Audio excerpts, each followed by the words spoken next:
ওই সন্দেশখালি থেকেই অ্যারেস্ট হলো, মিনাখা থেকে অ্যারেস্ট হয়েছে শুনলাম। এবং এতদিন ধরে ওনাকে কেন রেখে দেওয়া হয়েছিল, এটা একটা বড় প্রশ্ন। মমতা ব্যানার্জি 55 দিন ধরে ওই সন্দেশখালিতে মহিলারা এত বিক্ষোভ দেখাচ্ছে, আর ওইখানেই শেখ শাহজাহানকে রেখে দিয়েছিল। তারপরে পুরোপুরিভাবে নিজেদের মধ্যে ডিল হয়েছে, ফয়সালা হয়েছে। আর ওনার হাবভাব দেখে মনে হচ্ছিল যে ওনাকে নিমন্ত্রণ করে নিয়ে আসছে। আমরা আপনাদের মাধ্যমে একটা ছবি দেখছিলাম সকালবেলা, শেখ শাহজাহানকে তিনি দুটো আঙুল দেখাতে দেখাতে আসছেন, উইনার উইনার হয়ে দেখাচ্ছেন। কিসের উইনার? মেয়েদেরকে ধর্ষণ করেছেন, গ্যাংরেপ করেছেন, এর জন্য উইনার? একদম মানে শেখ শাহজাহান একদম এতদিন ধরে বছর পর বছর ধরে মেয়েদের তুলে এনে ধর্ষণ করেছে, এইসবের জন্য তিনি উইনার দেখাচ্ছেন। এইভাবে ঢুকছেন এখানে থানায়, আমরা কিছু বুঝি না। উডবান ওয়ার্ড রেডি করা হচ্ছে তার জন্য, এসএসকেএমে ভর্তি করা হবে বলে। এইভাবে পরিষ্কার বোঝা যাচ্ছে যে দেখেছে মোদিজি আসছেন, কালকে আরামবাগে আসছেন, তার আগে ভয় পেয়ে মমতা ব্যানার্জি ভয় পেয়ে তার আগে আগে শেখ শাহজাহানকে নিজের কবলে নিয়েছেন। আমরা শেখ শাহজাহানের ফাঁসি দেখতে চাই।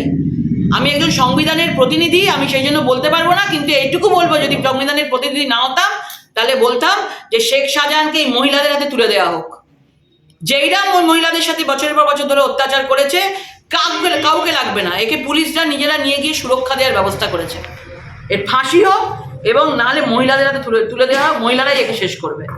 দিদি, একটা বিষয় কি স্পষ্ট হচ্ছে না যে এরকম ইডি থেকে মানে তদন্তভারটা ঘুরিয়ে দিতে পুলিশকে দিয়ে মানে রাজ্য পুলিশ অ্যারেস্ট করলো? পুরোপুরিভাবে কোর্টের কিচ্ছু ছিল না, এরা মিথ্যা কথা বলেছে। অভিষেক বন্দ্যোপাধ্যায় মিথ্যা কথা বলেছে বলে এতদিন ধরে আটকে রেখেছিল, এবং তারপরে নিজেরা সবকিছু এই দেখে আজকে নিজেরা পুলিশ এতদিন ধরে শেখ শাহজাহানকে খুঁজে পাওয়া যাচ্ছে না করছে।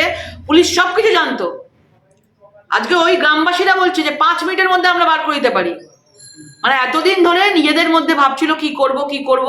জনপ্রতিনিধি না হতাম, এখন সাধারণ মহিলারা বলতাম যে মহিলাদের হাতে তুলে দেওয়া হচ্ছিল, যাদেরকে এরকম ভাবে নারকীয় অত্যাচার করেছে। পুলিশকে প্রশ্ন করা হলে শাহজাহানকে অ্যারেস্ট করেনি, পুলিশ বলছে ইডি কেন আগে করেনি? পুলিশের সামনে পুলিশরা মহিলাদেরকে শাহজাহানের পার্টি অফিসে পাঠাবার জন্য রেডি থাকতো। পুলিশরা তো সেই মাঝখানের মিডলম্যানের কাজ করতো। তারা আবার কি করে অ্যারেস্ট করবে? তাদের মেরুদণ্ড আছে? তারা তো মুখ্যমন্ত্রীর ক্যাডার হয়ে কাজ করছে, শেখ শাহজাহানের চাকর বাকর হয়ে কাজ করেছে। আজকে ভয় দেখছি না পুলিশের কি বলেছে, কাকে নিয়ে আসছে মনে হচ্ছে যেন বিশ্বের একদম বড় কোনো লোককে তারা থানায় ঢুকাচ্ছে মনে হচ্ছে বিশাল ক্রেডিট। এত মহিলাকে ধর্ষণ করেছে, এত মহিলাকে তুলে নিয়ে গেছে, রেপ করেছে, বিশাল ক্রেডিট করে ফেলেছে, ক্রেডিট হয়ে গেছে তাদের। অবশেষে শাহজাহানের 14 দিনের জেল হেফাজত, কি বলবেন? শুনুন, আমরা কোনো কিছু জানতে চাই না, আমরা ফাঁসি চাই। আমরা চাই শেখ শাহজাহানের ফাঁসি হোক, এবং আমরা যারা এই মহিলাদের আওয়াজ আমরা সন্দেশখালী শুনেছি, আমরা সব মহিলারা আমরা চোখে দেখতে চাই নারকীয় সাজা যেন হয়। যেইভাবে মহিলাদেরকে অত্যাচার করেছে সেইভাবে আস্তে আস্তে করে নারকীয়ভাবে ওকে মারা হোক। আচ্ছা দিদি, চলো হয়ে গেছে। একটা বসুন। কাল তো আমাদের এখানে প্রধানমন্ত্রী নরেন্দ্র মোদী আসছে, এখানে নতুন কিছু কি ঘোষণা করবেন? কালকে আসছেন সবাই, আমরা বসে আছি। প্রথম ওনার লোকসভার প্রচার আরামবাগ দিয়ে শুরু হচ্ছে, এবং আমরা জানি 2 লক্ষের বেশি ওখানে লোকজন হবে, এবং আমরা সবাই যাব।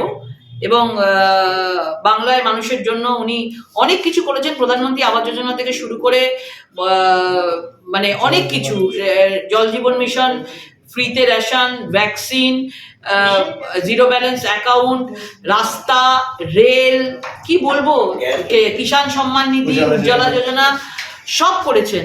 আর ইনি শুধু নাম চেঞ্জ করে করে নিজের নামকে মানে ক্রিম খেয়েছেন। তো প্রধানমন্ত্রী আসবেন, আমরা চাই যে প্রধানমন্ত্রী, কেন্দ্রীয় প্রধানমন্ত্রী মানুষের জন্য কি করেছেন সেটা উনি বলুন। ভাবাদিঘি রেল প্রকল্প বন্ধ হয়ে পড়ে আছে, সেটা কি জানাবেন? ভাবাদিঘি রেল প্রকল্প যেটা গোঘাট থেকে বিষ্ণুপুর সব হবে। আপনাদের একটা কথা নিশ্চিন্ত থাকুন, এই ইলেকশন আসুক, ইলেকশনের পর আসুক, এরপর থেকে রেলের জন্য কেউ কোনো কমপ্লেন করবে না। প্রধানমন্ত্রী নিজে আমাদের বলেছিলেন আমাদের মিটিংয়ে যে কেউ কোনো রেলের কাজ নিয়ে যাতে আর আপনাদের কাছে না আসতে পারে, আমরা সব কাজ করে দেবো। 100-এ 100 কাজ আমরা এর পরের বার করে দেবো। এবং যে প্রকল্প বন্ধ আছে সেগুলো সব কমপ্লিট হবে।